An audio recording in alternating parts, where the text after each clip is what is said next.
From the Library of Congress in Washington, D.C.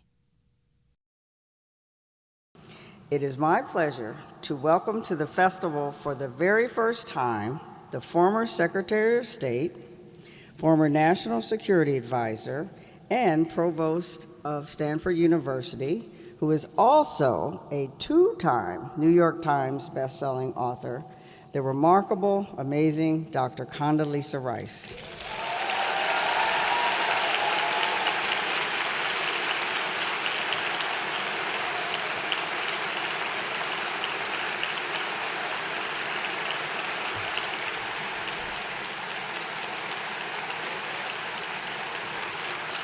And Dr. Rice is going to be interviewed for us by one of the best interviewers I know, who has his own show on Bloomberg, our National Book Festival co-chair and very generous supporter, Mr. David Rubenstein. Please welcome both of them. And thanks and enjoy. Well, thank you very much for coming. Thank you very much for having me here, and welcome to everybody. Thanks for being here. It's a great event, great event. So, it's hard to believe, but you've now been out of government for about 9 years. So, just before we get into your new book on democracy, which I highly recommend, and we'll talk about it in a few moments, tell us what you've been doing since you left government, other than writing 3 best-selling books. This is the 3rd. But other than that, you're teaching at Stanford, and what else are you doing? Well, I've gone back to what I consider to be my real profession. I had that digression into Washington, but I've actually been at Stanford since I was 25 years old. I started there as an assistant professor. And so I've returned to Stanford. My appointment is in the business school, but I teach both business school students and undergraduates. I teach a course in American foreign policy. I've been able to do a little bit of work in the private sector, a little consulting in the private sector. And I'm spending a lot more time practicing the piano than I did when I was in the government, because that's really a great love. And I'm trying to improve my golf handicap. That's a lot harder than playing the piano. Well, speaking of your golf handicap, you were one of the first 2 women to be elected to the Augusta National Golf Club. So was that an honor that you ever expected you would get? I was stunned.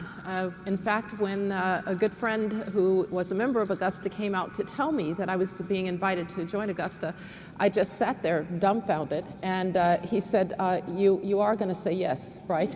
And I said, yes, I am, but I was completely taken by surprise. Well, just tell me, I won't tell anybody, but what is your handicap? Well, it's not really a state secret. So I am, for those of you who are golfers, there's something called an index, and you take that index and you go to different courses, and depending on the difficulty of the course, you establish your handicap. So my index is 11.6, which means that on most courses I'm about a 13 or a 14 handicap.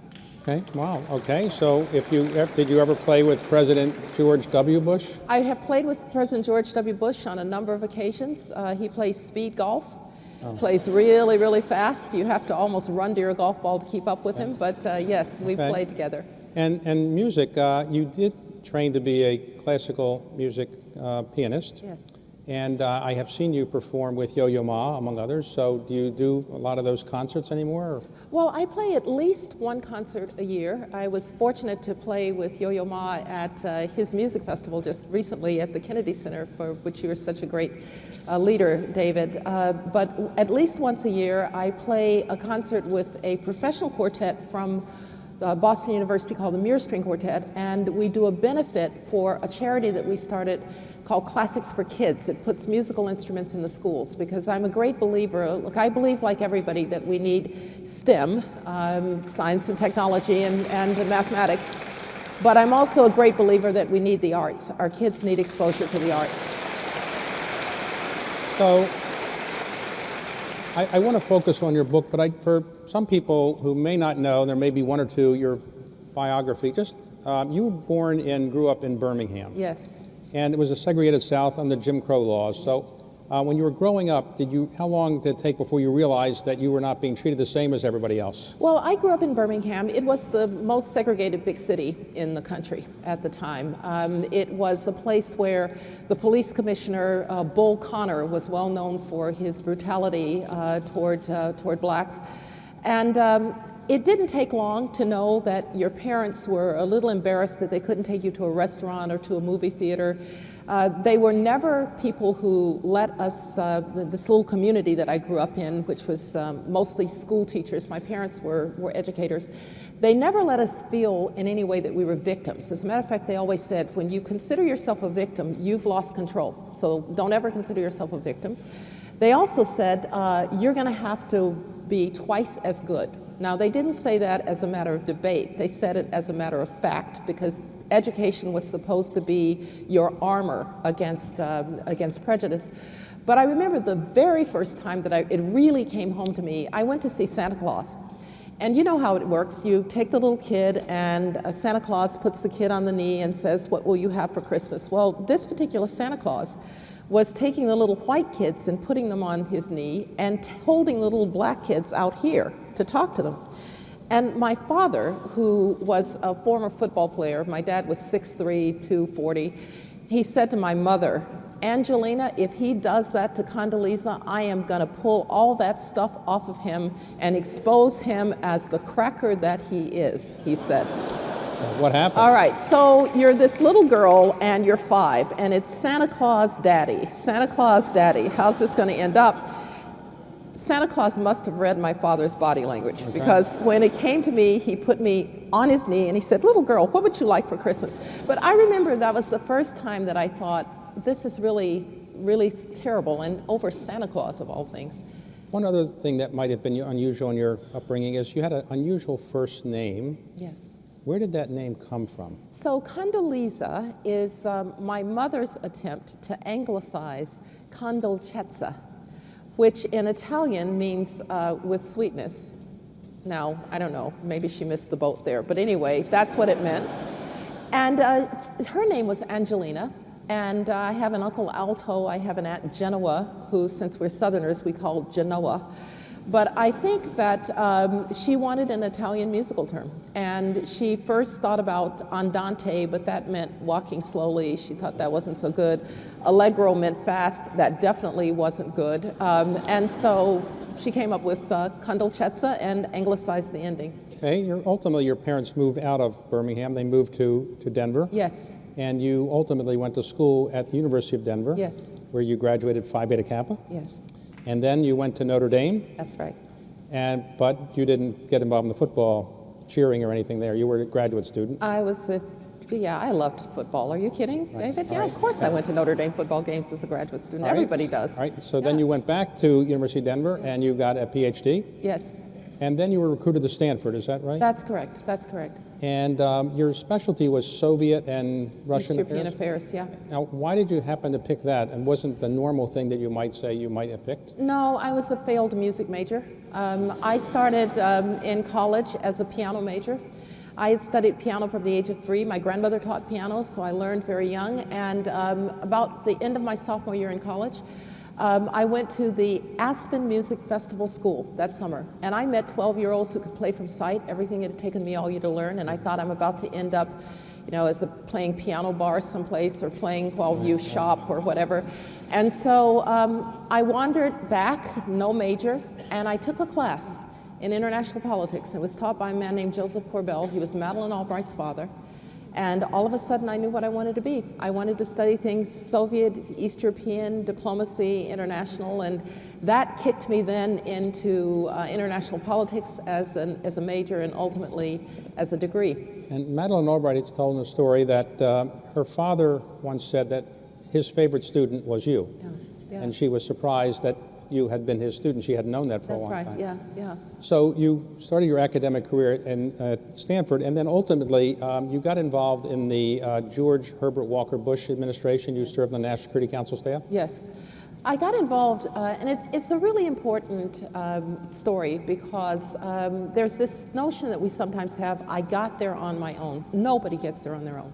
There's always somebody who's advocating for you, working for you, and for me, Brent Scowcroft, who had been National Security Advisor to Gerald Ford, came out to Stanford to give a talk, and I was a second-year professor at Stanford. And he got to know me, and he said, I want to get to know you better, I like your work. I was sort of getting known for my work on the Soviet military, of all things.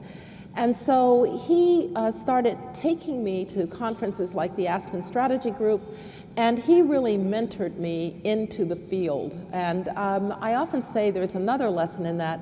We also say, you know, you have to have role models and mentors who look like you. Well, it's great if you do, but if I'd been waiting for a black female Soviet specialist role model, right. I'd still be waiting. And instead, my role models and indeed my mentors were white men. They were old white men. Those were the people who dominated my field. And so I always say to my students now, your mentors just have to be people who believe in you and who see things in you that you don't necessarily see in yourself. So he helped you get a job on the Bush 41 Yes, when George H.W. Bush was elected, he asked Brent to be his national security advisor, and Brent, I'll never forget, he called me and he said, this is 1988, remember, he said, this fellow Gorbachev is doing some interesting things in the Soviet Union. The president's going to need somebody to help him sort it out. Do you want to come be the White House Soviet specialist?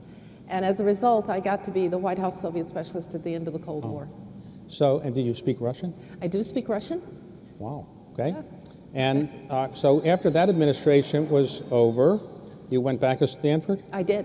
And then when George W. Bush was running for president, how did you get involved with that? Well, I went back to Stanford. I was provost of the university, which is the chief operating officer of the university, and a very happy academic. But George H.W. Bush called me one day and he said, you know, my son, who's governor of Texas, is thinking about running for president, and I'd like you to come talk to him about foreign policy. I spent a couple of days out at Kennebunkport with him, and after a little while, he asked me to organize his foreign policy in the campaign, and that's how I got involved with George W. Bush. So were you surprised that he asked you to be the national security advisor at the beginning of that administration? Well, by the time we got to his election, I figured I would probably go into the administration and national security advisor. I'd been on the National Security Council staff before. It seemed like a kind of natural thing to do. How many women had served as national security advisor before you? None. None. All right. Okay, so let's talk about this book, Democracy. Why did you feel compelled to write a book about democracy? I think in many ways I've wanted to write this book for a long time because it is in some ways an expression of my own life. I am a firm believer that there is no other system that accords the kind of dignity that human beings crave than to be able to be free from the knock of the secret police at night, to be able to say what you think, to worship as you please, and most importantly, to have those who would govern you have to ask for your consent. And I think growing up in segregated Birmingham, where my parents and relatives were half citizens, but still fundamentally believed in this American democracy. I relate one story in the book. I was with my Uncle Alto, and he picked me up from school, and it was election day in Alabama, and I was 6-ish years old or so. And I knew in my own 6-year-old way that this man, George Wallace, was not good for black people. And so there were long, long lines of people going in to vote. And it was segregated, of course, so they were all black. And so I said to my uncle, well, if all these people vote, then that George Wallace man can't possibly win. And my uncle said, oh, no, no. He said, we are a minority. He said, and so George Wallace is going to win anyway. And I said to him, so why do they bother? And he said, because they know that one day that vote will matter. And I never forgot that. And I thought, as I wrote this book, of the extraordinary story of the United States of America, this Constitution that was given to America by its founders, these high-minded words about equality, and yet a country born with the birth defect of slavery. But how this same Constitution that had once counted in the compromise my ancestors as 3/5 of a man would be the same Constitution to which I would take the oath of office as the 66th Secretary of State under a portrait of Benjamin Franklin, sworn in by a Jewish woman, Ruth Bader Ginsburg. And that, for me, is the story of democracy. Now, you point out in the book that you are African American, but actually 40% of your bloodline is white. Yes, 40% of my bloodline is European. European, and 10% is Asian? It's something other, yeah. Oh, okay. Some other. Yes. So, well, by the way, in Birmingham, the young girls that were killed in the bombing, were they people that you knew? Absolutely. It was the Birmingham black community, particularly this little professional class black community, was pretty small. And Denise McNair, one of the 4 girls killed in the 16th Street Baptist Church bombing in September of ¡63, had been in my father's kindergarten. I'd gone to kindergarten with her. There's a picture of my father giving her her kindergarten diploma. Her father was the photographer at everybody's weddings and birthday parties. And so yes, Addie Mae Collins had been in my uncle's homeroom at Burnettsea Hill, and I remember him saying that that Monday when they went back to school, he just looked at her empty chair and just cried. So, yeah. When that happened, did your family say we should move out of here? No, no. I do remember for the first time seeing real fear in my parents' eyes about what they could do to protect me. But no, we stayed there. Birmingham began to change. You know, again, it's a story of democracy. That same constitution would be used by the NAACP and Thurgood Marshall and others, starting all the way back, by the way, and I describe it in the book, with the Marlowe Report from 1937. And they would sit there on Friday morning and they would decide what cases they were going to take to try and break down segregation and inequality. And that would eventually end up in the Civil Rights Act of 1964, the Voting Rights Act of 1965, and the first time that my parents and I could go to a restaurant. Because 2 days after the Civil Rights Act passed, my father said, let's go out to dinner. And so we got all dressed up, and we went to this hotel for dinner, and I remember the people sort of looking up from their food, and then maybe realizing now it was okay. We had dinner. So in your book, you point out that we've had a birth defect, slavery, but when slavery was ended in 1865, we went to Jim Crow laws. So how do you, as an African-American woman, rationalize what our country did after the civil rights amendments occurred in the Constitution? We still went through 100 years or so of discrimination. How do you say that democracy is such a wonderful system and our country is so great when you had to live through that? How do you rationalize that? Well, because there is no perfect system that human beings have ever created, ever. And yet, because of the institutions that we were bequeathed, the Constitution, the courts, independent judiciary, slowly but surely, the rights of the descendants of slaves would be won through those very institutions. When Martin Luther King and others took on the struggle, Dr. Dorothy Height, who was a very dear mentor of mine, the only real woman among those great civil rights leaders, they weren't asking America to be something else. They were saying, America, be what you say you are. Now, you're in a much stronger position when you have those institutions in place and you can appeal to those institutions. And so in any system, the bringing of rights to people is a difficult and sticky and hard process, and ours has been extremely hard. But I look at how far we've come, still with a long way to go, and I think we've actually done better than I can think of any place in the world has done it. So today, you're a very accomplished person, you're very famous. Do you feel any discrimination anywhere in the world, anything that you do? Do you feel that you're discriminated against? You know, I always say, if by the time you're senior professor at Stanford or you're Secretary of State, somebody treats you badly because of your race or your gender, it's your fault, not theirs. Right. You know, no. I feel very strongly that I am able to achieve what I want to achieve, and I try to tell my students to feel the same way. You know, it goes back to what my parents said. If you consider yourself a victim, then somebody else has control of your life. Now, we all know that there are grave inequalities in our society, and we know that our great national myth doesn't matter where you came from, it matters where you're going. You can come from humble circumstances, you can do great things, that it isn't true for all of our people. So our goal, our job as citizens of this democracy has to be to use these institutions, to demand of these institutions that they deliver on that promise, not to shun them, because they're still the best option for getting there. Now, did your parents live to see your great success as a professional? I lost my mother very young. My mother was only 61 years old. I was 30 when she died, but she did get to see me as a professor at Stanford. As a matter of fact, the Christmas before she died, I gave her my very first book, which was not a New York Times bestseller. It was called The Czechoslovak Army and the Soviet Union. It had been my dissertation.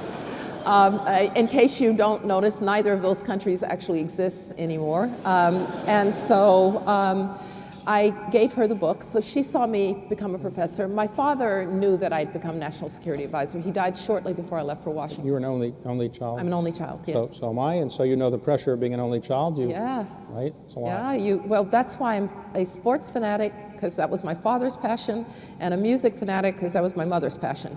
So when you're an only child, you have to satisfy both, okay. Right. So let's talk about democracy around the rest of the world. Let's say the United States has a democracy. Maybe it's the best in the world. It's not perfect. You talk about the Soviet Union and Russia.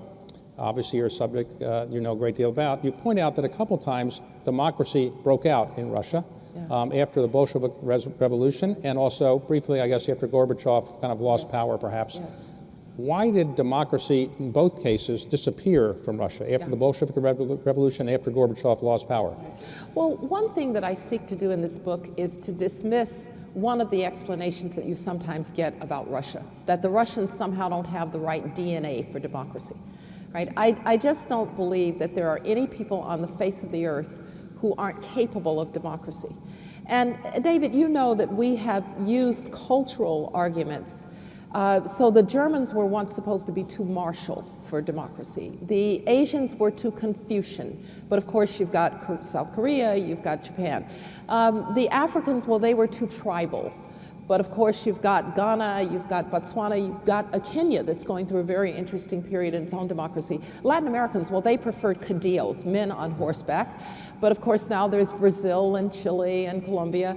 And by the way, African Americans, well, they were too childlike to care about that thing called the vote. But of course, we've had a black president, black attorney general, we've had attorneys general, we've had black secretaries of state.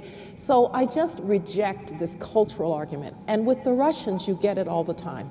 They just like strong men.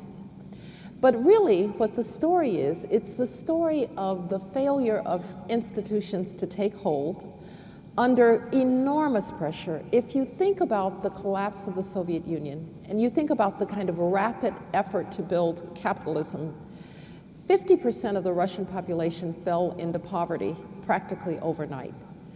The country broke apart overnight. And unfortunately, their first president, Boris Yeltsin, who I admired for a lot of reasons, but instead of strengthening the institutions and working through them, he starts to rule by decree. He weakens the legislature, he weakens the independent judiciary. Now, that presidency, really strong presidency in Russia, under Boris Yeltsin is one thing. But when Vladimir Putin becomes president, that same very strong presidency is now in the hands of somebody with authoritarian instincts. So the Russian failure is a story of the importance of institutions. You can't depend on a single person, you have to depend on the institutions. And deep down, you don't see Putin as a Jeffersonian Democrat? No, I don't think you would confuse him with a Jefferson. You know, I know him pretty well. I spent a lot of time with him. Does he speak English when you talk? You know, he was learning English from the time that we came into office, and his English is now, I understand, passable. But I would chit-chat with him in Russian. But he really kind of liked me at the beginning, I think, because I was a Russianist. But I remember once sitting with him toward the end of my time as secretary, and he said, "Condi, you know us. Russia has only been great when it's been ruled by great men, like Peter the Great and Alexander II. Now you want to say, and do you mean Vladimir the Great, but you're Secretary of State, you can't do that, that would be rude. And, but in fact, that's who he thinks he is. He thinks he's reuniting the Russian people in greatness, and I think that instinct has led him to destroy all of the kind of institutional constraints on the presidency, the independent judiciary, the free press, civil society, et cetera. And you think the chance of his voluntarily stepping down is slim? I think so, though, the thing about regimes like that is they're vulnerable. And you don't know that they're brittle until something happens. We have to remember that the only district that Vladimir Putin did not win in the fraudulent election of 2012 was Moscow. That tells you something about how he's viewed in the cities. So let's talk about another country that joins Russia, that you write about, Poland. Yes. Poland, democracy did break out in Poland, and what do you think the state of democracy is in Poland today? Poland is a story that we should try and emulate at its beginning, because what Poland is a story of is having institutions in place when what I call the democratic opening comes. Solidarity, a nationwide labor union under Lech Wałęsa, had actually been underground from the declaration of martial law at the beginning of the 1980s. It had been sustained by the Vatican and village priests, the AFL-CIO, which was sustaining it as a labor union, and Ronald Reagan's CIA. Kind of an interesting troika. Now, when Gorbachev comes to power and Eastern Europe breaks free, Poland already had that institutional infrastructure in place, and so the democratic transition was easier in Poland than almost any place else. But now what we're seeing in Poland is that it's still a young democracy. It has, for the first time, a very strong, centralized executive. And you're starting to see a kind of erosion of the independence of the judiciary, the independence of the press, but people are fighting back. Civil society is mobilized on social media against these moves of the what's called the Law and Justice Party, which is the president's party. And the President Duda, actually ended up having to veto a law that he had sponsored that would have gone a long way to undoing the independence of the judiciary. So don't count out Polish democracy just yet. Now, let's go further south. You next write about Ukraine. Ukraine flirted with democracy. What would you say is the state of democracy in Ukraine now? Yeah, Ukraine is in many ways a kind of sad situation, because if you are trying to build a democracy with a very watchful and assertive and aggressive neighbor that is in the process of taking your territory and making the eastern half of your country unstable, it's kind of hard to build democracy. But they've made some progress. Poroshenko, who's the president now, has launched an anti-corruption campaign. One of the great checks on democracy, one of the great challenges for democracy is when you have corruption. And they've made some good moves on corruption. There are some young people there in the legislature that are determined to deliver democracy, and it's a vibrant society in its western part. The problem for Ukraine is that with the troubles in eastern Ukraine, and you don't read much about them in the newspapers these days, but people are dying every day in eastern Ukraine as these Russian separatists, who are supported by the Russian armed forces, are causing all kinds of problems. So Ukrainian democracy is always kind of on a knife's edge, but it's not an authoritarian regime either, and that's something to celebrate. But as long as Putin is in charge of Russia, you don't see eastern Ukraine all of a sudden going back to Ukraine and Crimea going back to Ukraine? Well, Crimea, I think it's going to be very hard. But here's one point that I'd like to make. One of the reasons I wanted to write this book also was to talk about the role America can play in supporting democracies.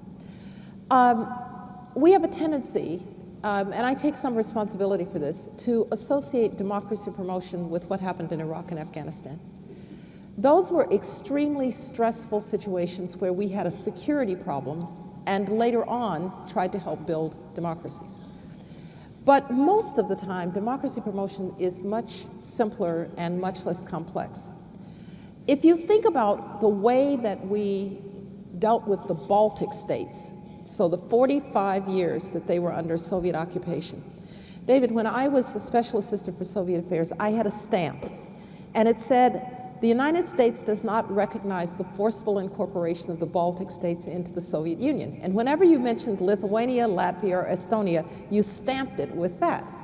Now, we couldn't do anything about the fact that the Soviets had forcibly incorporated the Baltic states, but we stood for the principle. In Crimea, we have to stand for the principle. Even if we can't do anything about it, we have to stand for the principle that the annexation of Crimea was illegal. You mentioned Iraq and Afghanistan, and I wanted to talk about the Middle East and democracy there, but before we do, where were you on 9/11? Yeah. I was the National Security Advisor on 9/11, and if you were in a position of authority on 9/11, every day after was like September 12th. I was at my desk. My young assistant came in and said that a plane had hit the World Trade Center. I thought, well, that's a strange accident. I called President Bush. You would remember he was in Florida at an education event, and I got him on the phone, and he said, well, that's a strange accident. Keep me informed. A few minutes later, I was having my staff meeting, and somebody handed me a note and said the second plane had hit the World Trade Center, and now we knew it was a terrorist attack. And so I went into the Situation Room to try to reach the national security principals. Colin Powell was in Peru at a meeting of the Organization of American States. George Tenet, the CIA director, had gone already to a bunker, and they said, we can't reach Secretary Rumsfeld. His phone is just ringing and ringing and ringing. We looked behind us on television, the plane had hit the Pentagon. And about that time, they came and they said, you've got to get to a bunker because planes are flying into buildings all over Washington, D.C. Now, when the Secret Service wants to escort you under those circumstances, they don't actually escort you.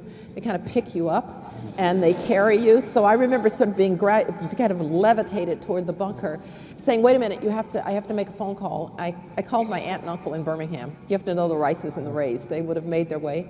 And then I called President Bush and I said, you can't come back here. The United States is under attack. And the rest of the day was dealing with the reality that American security would never be the same. So on Afghanistan, that's been in the news lately. It's our longest war, 16 years. Do you see any solution in the near term? I'm worried about Afghanistan. I have always said that the point that we had to get to somehow in Afghanistan was that the Afghans were able to prevent the Taliban from an existential threat against the Afghan government. I've always thought that you were going to have remnants of the Taliban that would be kind of hit and run terrorists here and there in the country. But as they've been able to carry out bolder attacks closer to the capital, even in the international zone, you have to wonder how well we're doing in getting to that place of stability. And so I think the decision by the President and by Secretary Mattis to try to really stabilize the military situation is one that I support. But eventually, there's going to have to be a political solution in Afghanistan, and I suspect that's going to have to involve Pakistan, which is a really big part of this problem, because the Pakistanis aren't really convinced that a stable Afghanistan is in their interest. And they've got to be made to help stabilize that territory. And, you know, we're talking about democracy. Look, it's very tough. Afghanistan was the 5th poorest country in the world during at 9/11. But it is at least a place now where girls go to school in large numbers. It is a place now where women are not beaten in a soccer stadium that was given to the Taliban by the UN. It is a place where men are not lashed because they don't wear beards. It's not a place that harbors terrorists. And so I think we've had some achievements in Afghanistan, but yes, I'm concerned. Now, democracy in Iraq, do you think we've made progress there? And what do you think really went wrong after the invasion of Iraq? It didn't quite go the way you had thought it would. What went wrong? Well, I talk a lot about the Iraqi case because I lay out several different scenarios of what the circumstances are when the democratic opening comes, right? Now, the best place like Poland, where you've got institutions in place, or Colombia, where you have institutions that were weak but were there. The worst situation is when you've had a cult of personality, tyrannical leader where everything had been at the service of that leader. That was Saddam Hussein. And so there were effectively no institutions to think of, or we thought, underneath him. And so the distance between people's desire, now that they've overthrown the dictator, or that we've overthrown the dictator, and the institutions there to channel all of those passions, there's a great distance and you don't have much time. I relate in the book that we made a lot of mistakes. We undervalued the potential for the tribes, the Sunni tribes, to play an important role. We didn't understand the tribes. When we got back with the surge in 2007, the tribes were a big part of the reason that we were able to defeat al-Qaeda in Iraq.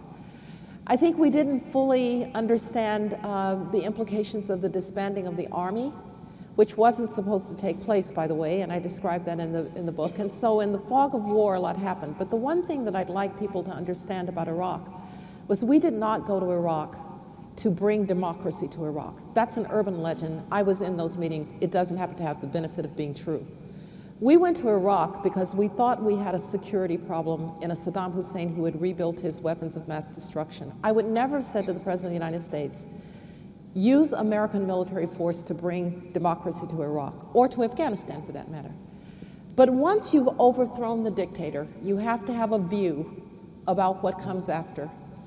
And the President and his advisors believed we had to try to give the Iraqi people a chance to build their democracy. Now, a lot of bloodshed, a lot of lives lost, that will never be able to bring those people back.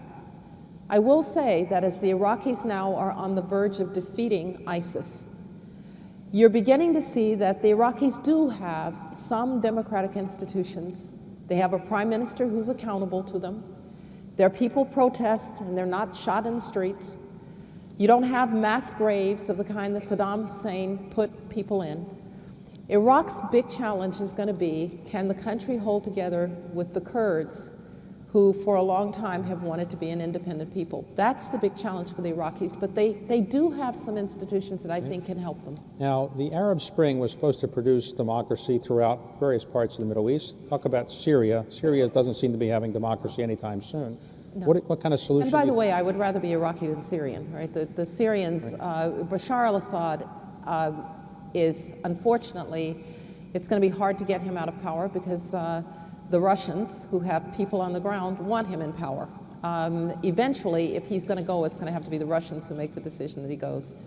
The rest of the Middle East, I'm not ready to give up on the Middle East finding its way toward democratic institutions. You know, we get very impatient with people when they're trying to find their way to democracy, and we say either they just don't get it, or look at all those, the Muslim Brotherhood and all, and we forget, as we've talked about, David, our own history of democratization is a pretty long one and a pretty tough one. And so I would say, use the Polish example, try to plant some seeds for democracy. There are entrepreneurs who are people on whom you might build further democracy. There are civil society groups, women's groups. Tunisia is an example of where a national labor union and women's civil society groups have actually managed to bring about something that looks like a nascent democracy. So I'm not ready to give up on the Middle East just yet. Like Egypt, after Mubarak, has there been a real movement towards more democracy in Egypt?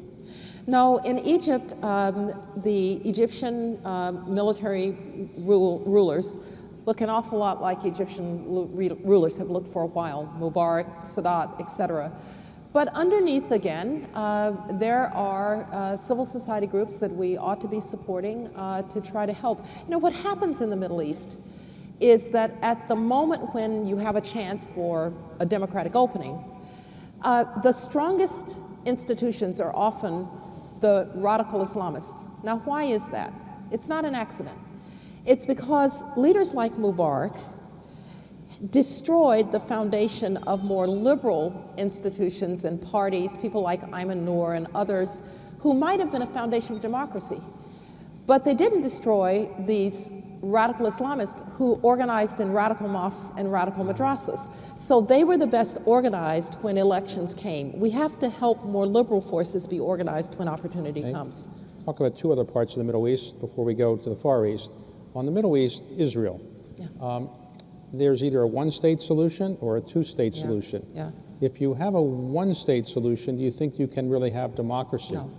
I think for Israel to remain a democratic Jewish state, it has to have a democratic Palestinian state.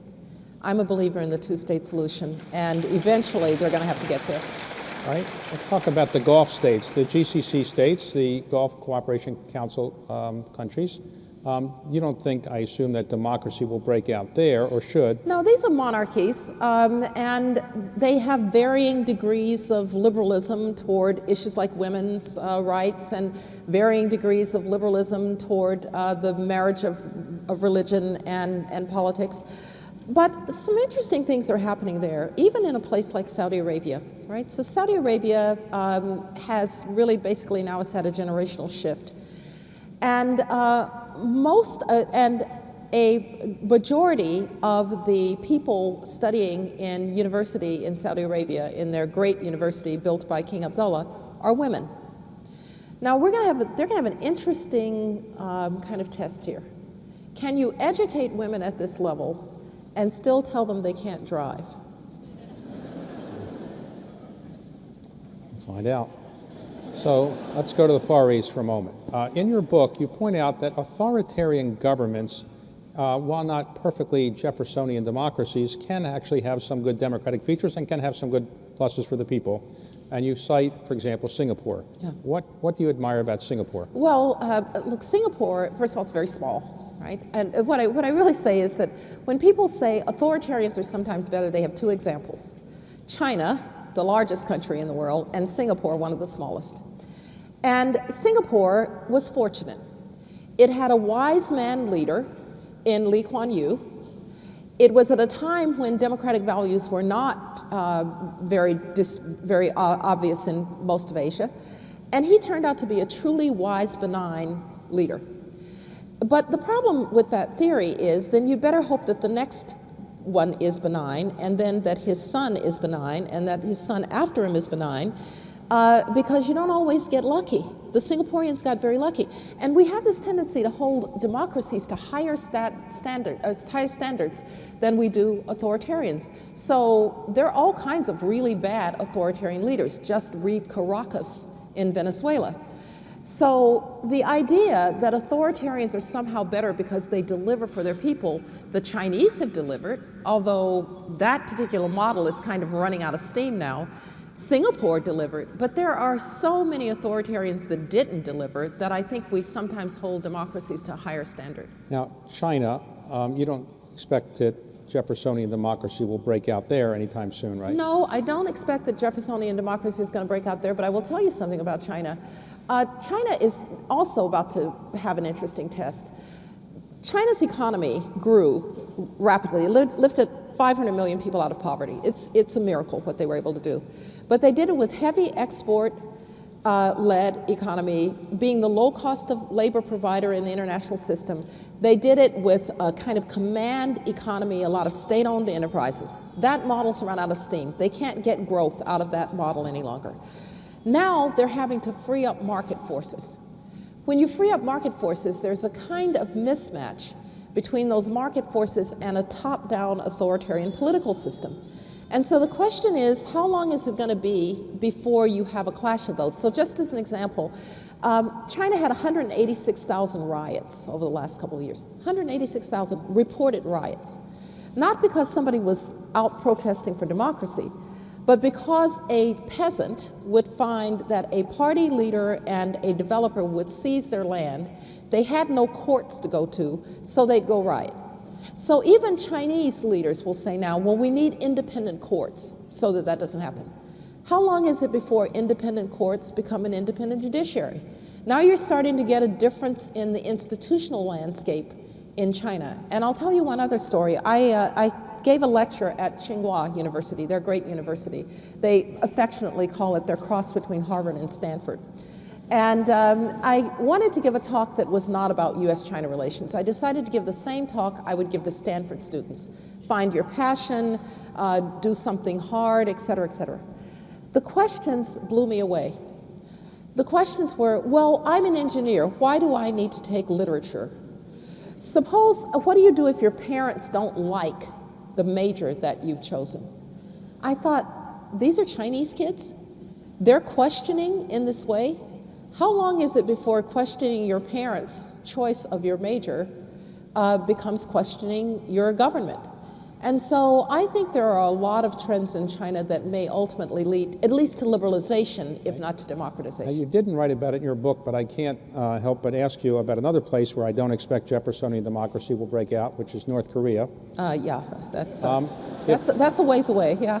Where, if you were advising the president today, the current president of the United States, or any president today, what would you tell him to do about North Korea? Yeah, this is the most dangerous situation that we face. When I was secretary, we tried to negotiate with Kim Jong-il, Kim Jong-un's father, to denuclearize the country. We made some progress, but ultimately they wouldn't live up to the agreements. We walked out of the talks. Ever since, they've been on a rapid course of improving their bomb design, harvesting fuel, and increasing the range of their delivery systems. No American president can tolerate a somewhat unhinged North Korean leader, because if he's not crazy, he is reckless. This is somebody who reached into Malaysia, killed his half-brother who was under Chinese protection, so he's reckless. I don't think any American president can tolerate that leader with the capacity to reach the United States. And what the administration is trying to do, and I support what they're trying to do, is they're painting a very bleak picture for the Chinese. That's the only country with any real leverage on the North Koreans.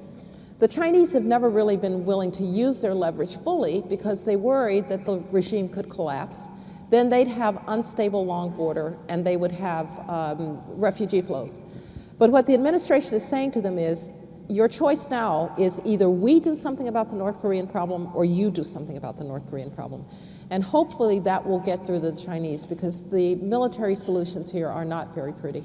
So if a missile went and came near Guam, would you think we would still have to wait for the Chinese to do something, or we? I think at some point the American president, and I'm not inside, so I don't know what he's being told about how long he has, but at some point, you know, if you're threatening Guam and already firing missiles over Japan, we're getting pretty close to a denouement. We're getting pretty close to the president having to make a decision. I will note that when Kim Jong-un came out and said he was going to attack Guam, the Chinese must have talked to him, because within a few days he came back and said maybe he wouldn't attack Guam.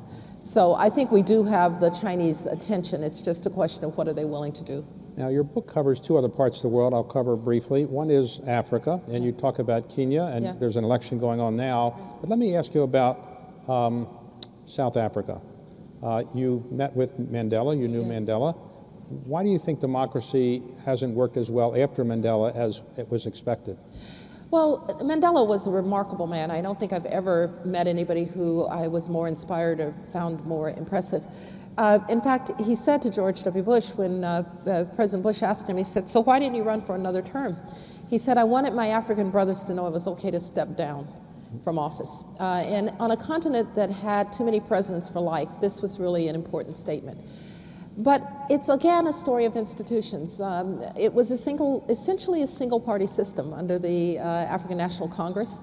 Somehow, Mandela's great authority was never transferred into institutions which could then survive him, and they've had considerable trouble since. But the institutions are still there. It's just that it's been hard to really deliver through them. You know, first presidents matter. The United States of America was pretty lucky that George Washington actually didn't want to be king. I don't know how many of you have seen Hamilton. It is really a great show. But it becomes very clear that we got lucky with the particular combination of founding fathers that we have, and many places haven't been that fortunate. Now, you write about Latin America, and you talk about Colombia, how democracy has made progress there, and generally the military juntas of the 60s and 70s are gone. Right. But what happened to Venezuela? Hugo Chavez happened to Venezuela. You know, you can get a really bad leader who doesn't get checked by those around him. with considerable oil wealth. The oil curse is real. When I was Secretary of State, the price of oil went to $147 a barrel.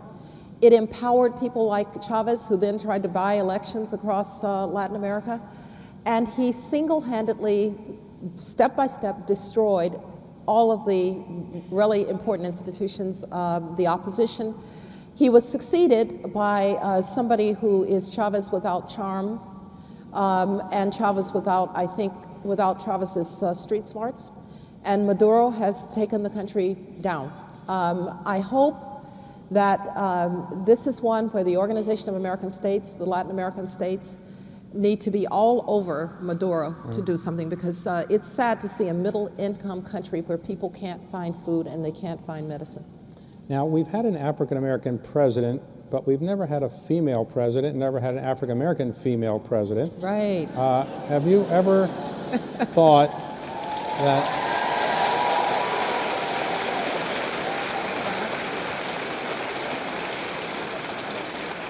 Well, thank you very much, but no.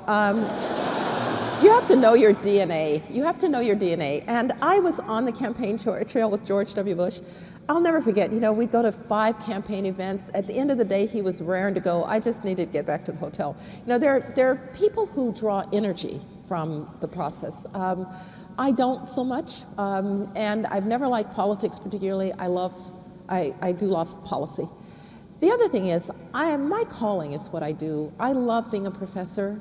I love teaching millennials. They are a challenge. They're wonderful. They come to me and they say, I want to be a leader. And I say, that's not a job description and it's not a destination. Let's talk about what you're going to learn and know, so somebody will follow you. And then my other favorite line, I want my first job to be meaningful. And I say, your first job is not going to be meaningful. It's going to be your first job. What will be meaningful is somebody will pay you to do it for the first time. That's what's meaningful. So I've got my work cut out for me.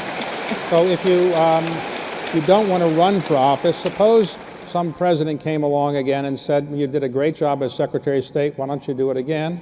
You should never try to go home again. I had an amazing alignment of the stars. I had a president who would tell leaders, we grew up together, he would say, because we started out when he was just leaving the governorship of Texas, and he trusted me and I admired him. It was a time of consequence for the country. I have great admiration for people in public service. I don't think we admire enough people who do public service. It's hard work. And I just hope, I try so hard with my students not to let them be cynical about public service. I served as Secretary of State. The Foreign Service and the Civil Service people who work in the State Department, not to mention the more than 30,000 foreigners who staff our embassies around the world, are some of the most dedicated people you'll ever find. And so I was honored to lead them, and I loved being the nation's chief diplomat. And there was nothing like getting off a plane that said the United States of America and thinking, what can I do to represent this great country? But I'm done. So when you stepped down as Secretary of State, you handed the reins over to another woman, Hillary Clinton. Yes. What was it like, one female Secretary of State handing the reins over to another female? Were you saying we don't need these guys anymore? Well, and so Madeleine, myself, and then Hillary, it had been 16 years since there'd been a white male Secretary of State. And so we were saying, I don't know, maybe we're going to have to do a little affirmative action here and see what happened. But no, it was great. And it's a nice little club, the Secretaries of State. The Dean of the Secretaries of State is George Shultz, who is 97 years old and is still one of my great mentors. I will tell you a little story because you'll appreciate it. He had a birthday party not too long for Henry Kissinger, who turned 94. And the two of them did 20 minutes walk around the world, no notes, completely coherent.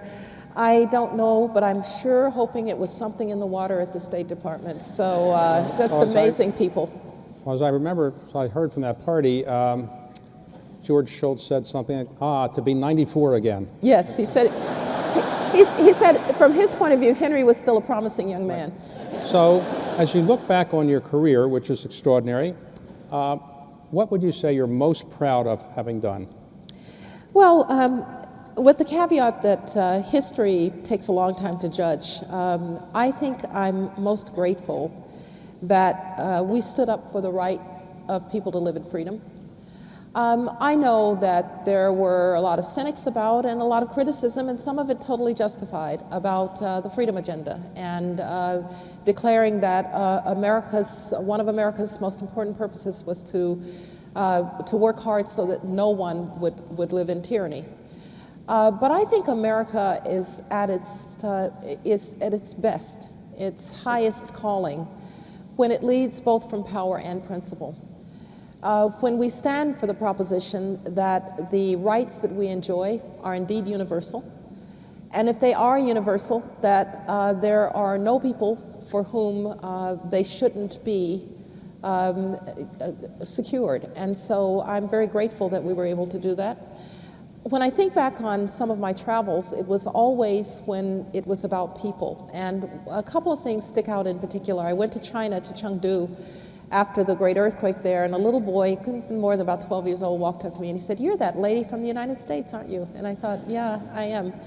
And then just with people have asked me what was it like to be a woman representing the United States in the Middle East, where women were second-class citizens. And one story really sticks in my mind there. I had a very difficult meeting with a Shia cleric, very conservative Shia cleric, who couldn't touch me because I was a woman outside of his family. And at the end of the meeting, this very difficult meeting, it's in Iraq, he said, "Will you do me a favor?" He didn't speak English. Through the translator, he said, "Will you do me a favor?" I thought, a favor? Really? I said, "Sure." He said, "My 13-year-old granddaughter watches you on television and she loves you. And she and her mother are coming to the States. Would you meet them?" And so on that day, this little 13-year-old girl comes in a pink t-shirt that says Princess. And she walks up to me in perfect English and says, "I want to be foreign minister too." And I thought, there was something in that moment, because her very conservative grandfather beamed when he thought about this little girl. This problem, this progress that we try to bring through democracy, through justice and equality, it's a long, long, long road. And people have traveled that road for a long time. America's traveled it for a very long time, and we're still working at it. And so the thing I'm most grateful for is that even with our own troubles here in the United States, we stood for the proposition that every man, woman, and child should live in freedom. Well, I want to highly recommend to everybody here this book, which I enjoyed very much reading, Democracy. And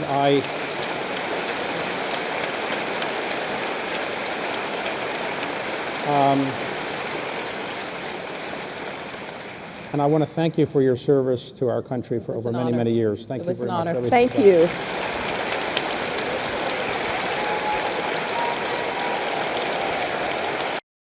This has been a presentation of the Library of Congress.